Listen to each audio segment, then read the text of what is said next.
Welcome back to Crestfield's Business. Jamaica is making plans to reopen and start welcoming tourists again. There'll be new safety measures and at the airports, seaports and resorts. Visitors might need health certificates or some form of health passports, or how that will work isn't clear.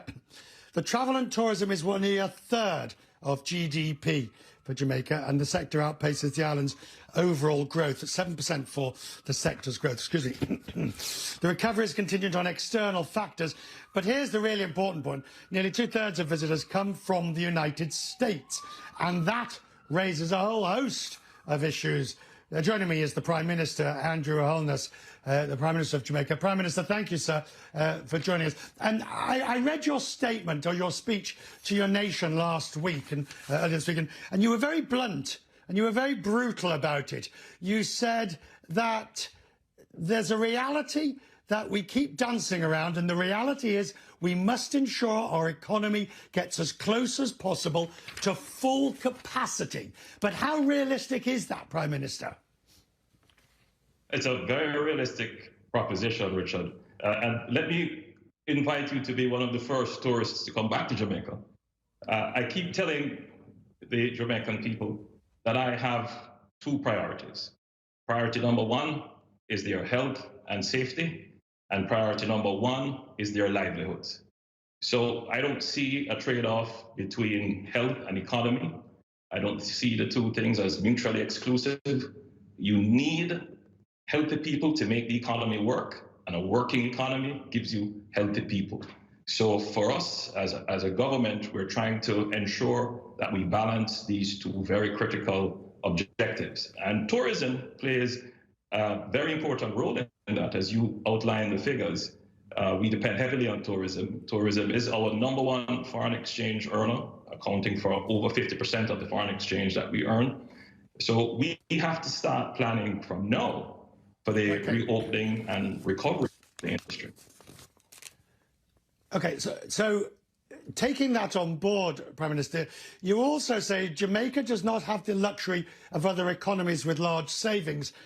Jamaicans have to live with the COVID pandemic, but you're not going to be able to create the so-called travel bubble or travel corridor, are you, with the United States, where in many cases COVID levels are much higher than you will have experienced. And the last thing you want is to import coronavirus.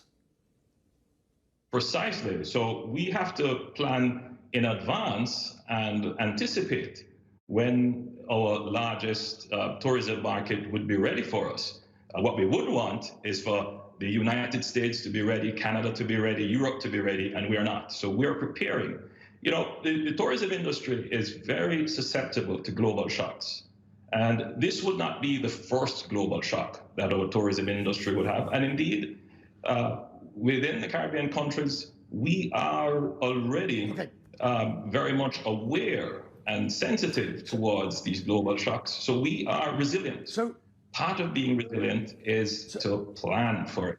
So what we're doing now is to ensure that we have the protocols. And as you have said, we are already figuring out ways how we can have controlled corridors of entry, how to move our tourists safely from airports to hotels so that they can enjoy our lovely beaches and our lovely people. We are already training our workers, because that's key towards providing the kind of service that people would need in the post-COVID environment.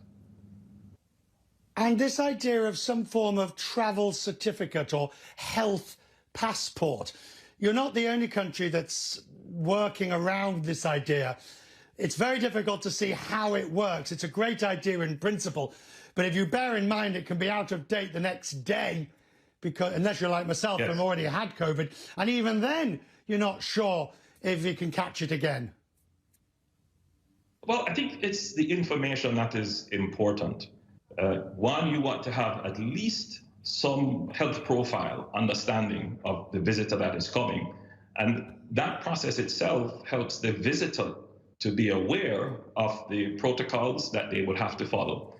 And then we would begin to be able to see whether or not, determine the risk profile of the visitor who is coming and the measures that would have to be in place on the Jamaica end to ensure that we can cater to any needs that those risk profiles would throw up.